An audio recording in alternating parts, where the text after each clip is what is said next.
নমস্কার, সকলকে স্বাগত জানাই নতুন একটা ভিডিওতে। আশা করছি সকলে খুব ভালো আছেন, সুস্থ আছেন। আজকের এই ভিডিওটা হচ্ছে সরস্বতী পুজোর পরের দিনের ভিডিও।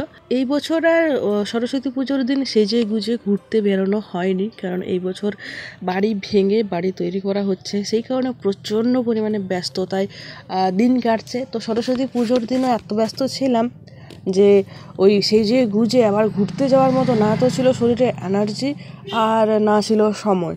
তো এই বছর আর কোনোভাবেই সরস্বতী পুজোর দিন ঘুরতে বেরোনো হলো না। কিন্তু সরস্বতী পুজোর পরের দিন সন্ধ্যাবেলায় একটুখানি ফাঁকা হয়েছি, তো এখন যাচ্ছি ঘুরতে শিলদা।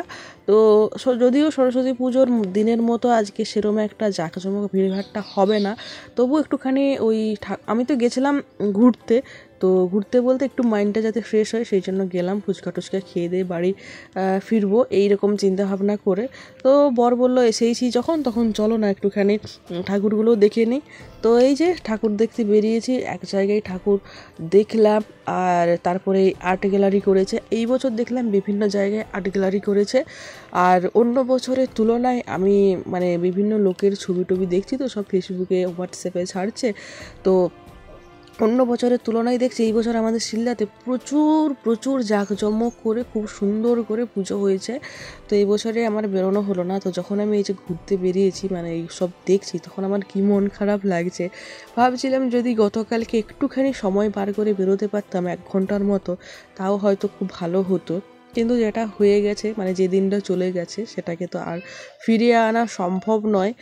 তো মন খারাপ একটুখানি লাগছিল। আবার আজকে একটুখানি ঘোরাফেরার কারণে ঠাকুর টুকুর দেখলাম বিভিন্ন জায়গায়, তো সেই কারণে মন খারাপটা হয়তো একটুখানি হলেও ঠিক হয়েছে। তো এইখানে আর্ট গ্যালারিটা ঘুরলাম, বেশ ভালো লাগলো। তারপরে চলে আসলাম আরেক জায়গা, আর এইটা হচ্ছে একটা কি ওই সত্যিরঞ্জনী আর্ট একাডেমি, আপনারা দেখলেন। তো এটা হচ্ছে একটা ওই আঁকার স্কুল, মানে ড্রয়িং স্কুল। তো এইখানের সরস্বতী ঠাকুরটা প্রত্যেক বছর ইউনিক করে, এখানে কোনো রকম মূর্তি মানে করা হয় না।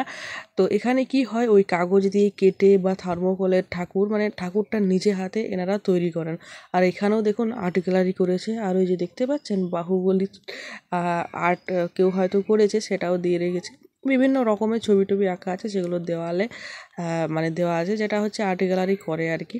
অন্য জায়গায় দেখলাম যে এক্সট্রা করে আলাদা রুমে দিয়েছে, এখানে দেখলাম যে ঠাকুর যেখানে রাখা আছে সেখানেই আর্ট গ্যালারি করা হয়েছে। আর এই পাশে পুরস্কার বিতরণী হচ্ছিল, তো সেখানে একটুখানি দাঁড়িয়ে দেখছিলাম। তারপরে ভাবলাম যে ওখানে দাঁড়িয়ে থেকে কোনো লাভ নেই।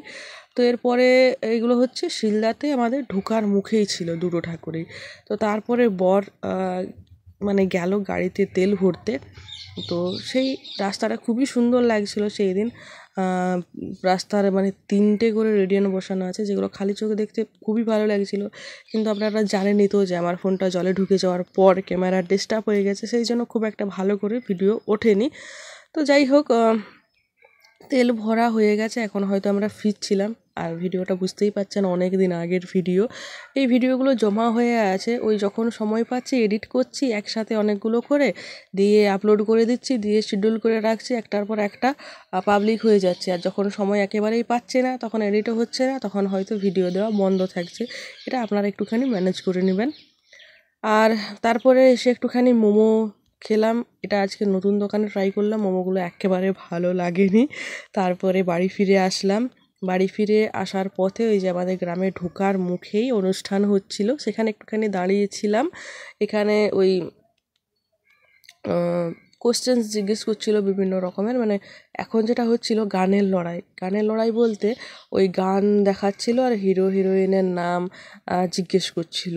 তো খুব সহজ ছিল। আর ওই ওপরে স্টেজে দেখা যাচ্ছে 2টো টিম করেছে, একটা ছেলেদের একটা মেয়েদের, ওরাই আনসার দিচ্ছে। যাই হোক, এইখানে রাস্তাটা খুবই সুন্দরভাবে সাজিয়েছে, যেটা যাওয়ার সময় মানে ভিডিও শুরুতেই আপনাদের সাথে শেয়ার করেছি, দেখতেই পাচ্ছেন অসাধারণ লাগছিল। আর এটা হচ্ছে আমাদের গ্রামে একদম ঢোকার মুখে বাজারটা। এখানে তো সমস্ত রকমের দোকান টোকান পাওয়া যায়, সমস্ত রকম বলতে সমস্ত রকম নয়, জামা কাপড়, মাছ মাংস, আর টুকটাক চায়ের দোকান, সেলুন টেলুন এইসব আর কি। তো মানে ছোটোখাটো একটা বাজার এইখানটা। খাবার দোকানও টুকটাক, মানে যেগুলো হচ্ছে ফুটপাত বা কি বলে গুমটি দোকান, সেগুলোও আছে। যাই হোক, এখন আমরা আর এখানে বেশিক্ষণ দাঁড়ালাম না, কারণ ঠান্ডা লাগছিল।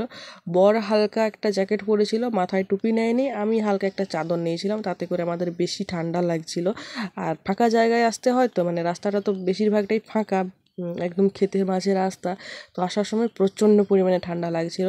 আর তাছাড়া ঘরে এই যে কাজ ছিল, পিঠে বানাবো, তো তার জন্য পিঠের গুলনিটা রেডি করে দিয়ে গেছিলাম। তো এসে করে পিঠেগুলো ভাজতেও টাইম লাগবে, সেই জন্য ওখানে আর বেশিক্ষণ দাঁড়ালাম না, চলে আসলাম। আর আজকে এই পিঠেটা বানাচ্ছি, এর আগে একদিন এই পিঠের রেসিপিটা আপনাদের সাথে শেয়ার করেছিলাম।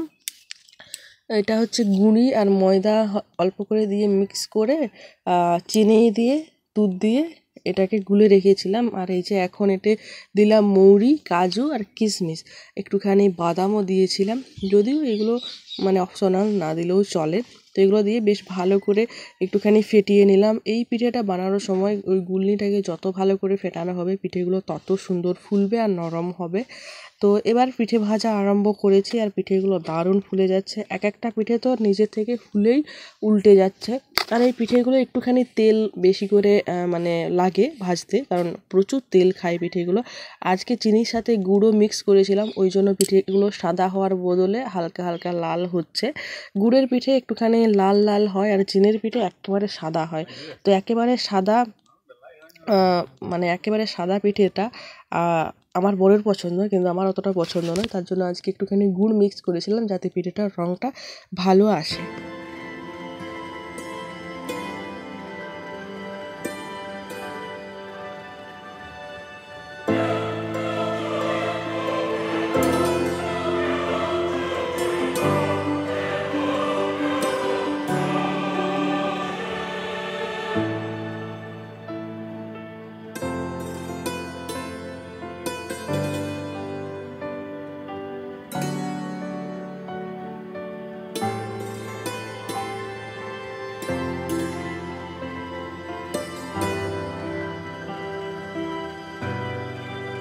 দেখছেন তো প্রত্যেকটা পিঠে কি দারুণ করে ফুলে যাচ্ছে, একদম ফুলে মানে পেরিয়ে যাচ্ছে।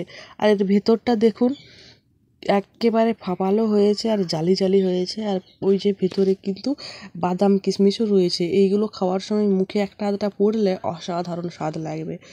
যাই হোক, পিঠেগুলো আমি ভেজে নিয়েছি, তারপর একটুখানি খাওয়া দাওয়া করে বাড়ি চলে গেছিলাম। আর আজকের ভিডিও এই পর্যন্তই রাখলাম। কেমন লাগলো আজকের এই ভিডিও অবশ্যই কমেন্টে জানাবেন। আমি প্রত্যেক ভিডিওতেই এটা বলে থাকি যে আমার ভিডিও যদি ভালো লাগে দেখতে, তাহলে অবশ্যই আমার ভিডিওতে লাইক করবেন। আর আমার ভিডিও যদি প্রত্যেক দিন দেখতে আপনাদের ভালো লাগে, তাহলে অবশ্যই আমার চ্যানেলটা সাবস্ক্রাইব করবেন। দেখা হবে সকলের সাথে নতুন আরও একটা ভিডিওর সঙ্গে। ততক্ষণের জন্য সকলে খুব ভালো থাকবেন, সুস্থ থাকবেন, সাবধানে থাকবেন। আজকের মতো তাহলে এই পর্যন্তই আসি। আর আপনারা যদি এই পিঠেটা বাড়িয়ে একবারও বানিয়েছেন, তাহলে অবশ্যই কমেন্টে আমাকে জানাবেন।